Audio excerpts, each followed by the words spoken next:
मतलब ये चचा जो हैं वो मान लीजिए विराम पर है और इनसे बोला जाए कि दद्दू इतना तेजी से भाग सकते हो, तो इसका मतलब भागना तो इधर ही। और बल जो है शक्तिमान की तरह, ये रॉकेट लगा के तो भाग नहीं सकते हैं, तो इसका मतलब ये हुआ कि कोई तो चलाएगा और वो भी बल क्षैतिज में लगना चाहिए, क्योंकि त्वरण जो है वो क्षैतिज में है और जिधर बल लगना चाहिए उधर ही त्वरण होना चाहिए।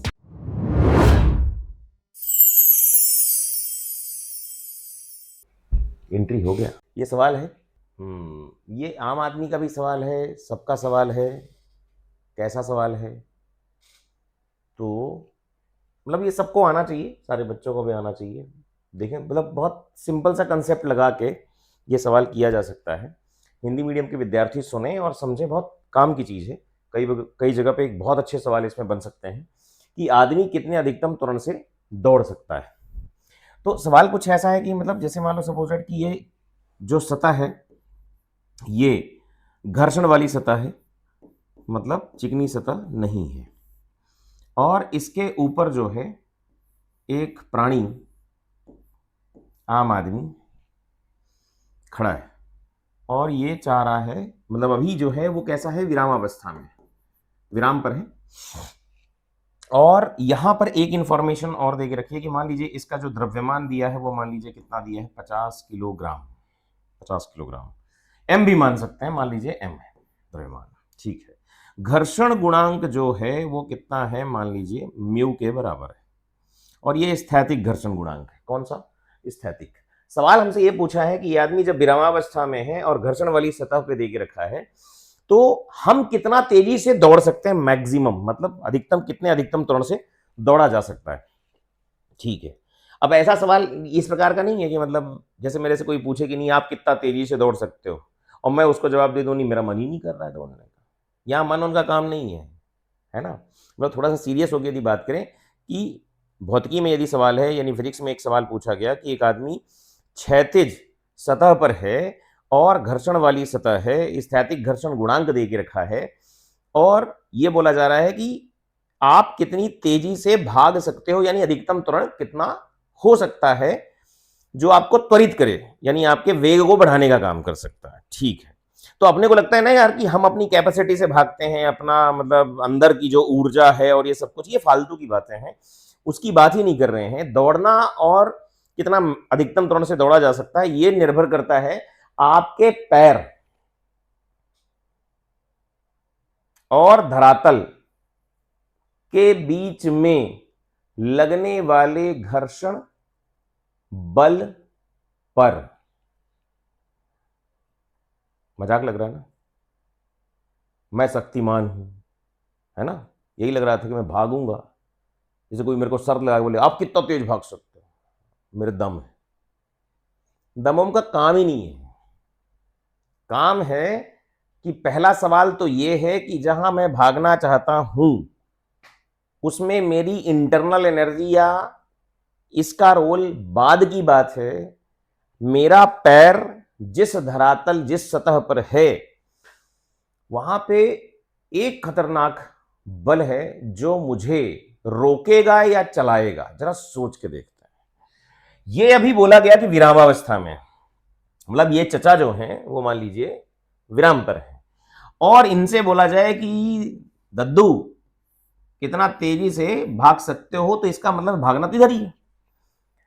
अब बोला कि भाई वेग तो उनका प्रारंभिक कितना है, 0, बिना त्वरण के वेग आएगा नहीं, और त्वरण जो है बिना बल के नहीं आएगा, और बल जो है शक्तिमान की तरह, ये रॉकेट लगा के तो भाग नहीं सकते हैं। तो इसका मतलब ये हुआ कि कोई तो चलाएगा और वो भी बल क्षैतिज में लगना चाहिए, क्योंकि त्वरण जो है वो क्षैतिज में है और जिधर बल लगना चाहिए उधर ही त्वरण होना चाहिए। तो एक बात तो तय है कि क्षैतिज दिशा में इन भाई साहब पर बाह्य बल पता करना पड़ेगा, और यदि बाह्य बल पता करना पड़ेगा तो ये जो बल लगाएंगे ये भाई साहब तो कहां कहां लगा सकते हैं, नीचे अभिलंब बल, पृथ्वी तो खैर है ही जो जिम्मेदार है इनके भार के लिए, ठीक। मुद्दा इसका है क्षैतिज की दिशा में कौन बल लगाएगा। तो ये जो है अपने पैर से ऐसे दबाने की कोशिश करेंगे, इस प्रकार से दबाने की कोशिश करेंगे ऐसा, तो पैर के जाने की प्रवृत्ति जो है वो लगभग किधर होगी, पीछे की ओर, पीछे की ओर, तो उस समय पर घर्षण बल क्या करेगा, पैर को पीछे जाने से रोकने के लिए आगे की ओर लगेगा। किस पर, आदमी पर। यानी घर्षण बल इधर लगने वाला है। चूंकि यह विरामावस्था में था, इसका मतलब गति घर्षण जो है वो तो लगेगा नहीं।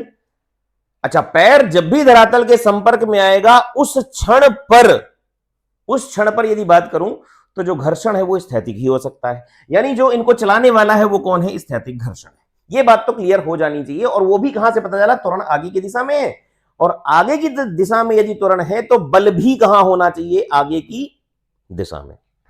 ठीक है, न्यूटन का दूसरा नियम लगाने की कोशिश करें तो Fs बराबर जो है क्या आएगा, द्रव्यमान गुणा त्वरण। ये पहला समीकरण अपन ने बना लिया न्यूटन भाई साहब के द्वारा। ठीक है, और बल इस पे क्या लग रहा है, नीचे की ओर mg लगेगा और ऊपर की ओर क्या लगेगा, अभिलंब बल। ये मैं आदमी का मुक्त वस्तु चित्र बनाया, FBD, फ्री बॉडी डायग्राम। ठीक है, ऊपर नीचे ये भाई साहब कोई जंप वंप कर नहीं रहे हैं तो n बराबर तो बड़े प्यार से लिख देंगे अपन क्या, mg, और Fs यानी कि स्थैतिक घर्षण का अधिकतम मान, यानी ये पिताजी हैं किसके, स्थैतिक घर्षण के, बाबूजी।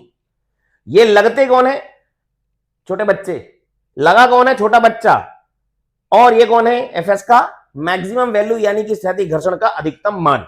और Fs मैक्स की अधिकतम मान कितना होता है, म्यू गुणा n के बराबर। यानी यहां पर क्या लिख सकता हूं, म्यू mg के बराबर। ठीक है, लेकिन आपको पता है कि जो बच्चा है वो पिताजी से तो हमेशा क्या होगा, छोटा होगा। अरे बोलिए तो सही भैया, यानी Fs जो है वो Fs मैक्स से क्या होगा, छोटा या बराबर। और Fs कितना है भाई साहब, ma के बराबर। और तो ma जो है वो छोटा हो गया या बराबर हो गया किससे, म्यू mg से। इसका तात्पर्य है m तो कैंसल आउट हो जाएगा यहां से, यानी जो त्वरण है वो छोटा या बराबर होगा किससे, म्यू जी से। कहने का मतलब है ये भाई साहब जो दद्दू हैं इनका द्रव्यमान कोई मायने नहीं रखता। अर्थात ए का अधिकतम मान यदि मैं देखूं तो ए का अधिकतम मान जो है मुझे क्या मिला, म्यू गुणा जी। अच्छा, जी तो पृथ्वी ने दिया, वो तो है ही, और म्यू जो है वो किस पे निर्भर करता है, सतह पर निर्भर करता है। तो एक बात बताओ, ये दद्दू हो, चचा हो, अनिल हो, सुनील हो, या जो भी हो, कितने भी सूरमा हो, उनका अस्तित्व त्वरण के रूप में यदि देखा जाए तो उनसे कोई फर्क नहीं पड़ रहा। पर किस बात से रहा है, किस पर निर्भर कर रहा है, घर्षण गुणांक पर और जी पर निर्भर कर रहा है। यदि यहां पर म्यू का मान कोई बता दे तो मैं जी से गुणा कर दूंगा, ए का अधिकतम मान है। यानी कि मैं यदि रुका हुआ हूं और घर्षण रहित क्षैतिज सतह, घर्षण वाली क्षैतिज सतह है, तो मेरे से पूछा जाए कि मैं कितने अधिकतम त्वरण से भाग सकता हूं भाई साहब, तो आप देखिए जरा क्या आ रहा है, आंसर आया है म्यू जी। तो कृपया करके ऐसे सवालों के लिए भी हम तैयार रहें। अच्छा, इसमें दो बातें आपने सीखी कि एक तो यह है कि जब आदमी चलने की कोशिश करता है तो घर्षण उसे चला रहा है ना। जैसे लोग सोचते हैं ना घर्षण बल तो हमेशा विरोध करता है, ऐसा नहीं है। उसका सही तात्पर्य है घर्षण बल सापेक्षिक गति का विरोध करता है, रिलेटिव मोशन का। अब यहां पर वही चीज प्रूव भी हो गई कि भाई साहब जो है हमारा पैर जो है जाने की प्रवृत्ति रख रहा है इधर, इसलिए घर्षण कहां लग रहा है, आगे। ये ध्यान रखना है। तो यहां पर घर्षण क्या कर रहा है, मेरा विरोध कर रहा है या फिर मुझे त्वरित करने में सहायक है। इसका मतलब क्या बोलेंगे अपन, त्वरित करने में सहायक है। और अधिकतम घर्षण, अधिकतम त्वरण कितना होना चाहिए, म्यू गुणा जी के बराबर होना चाहिए। कौन सी सतह के लिए बात कर रहे हैं अपन, क्षैतिज घर्षण वाली सतह के लिए, यानी खुरदुरी सतह के लिए। इसका मतलब है ए मैक्स का मान अपने सबको याद होना चाहिए कि हम इतने अधिकतम घर्षण की वजह से उत्पन्न होने वाले त्वरण से भाग सकते हैं।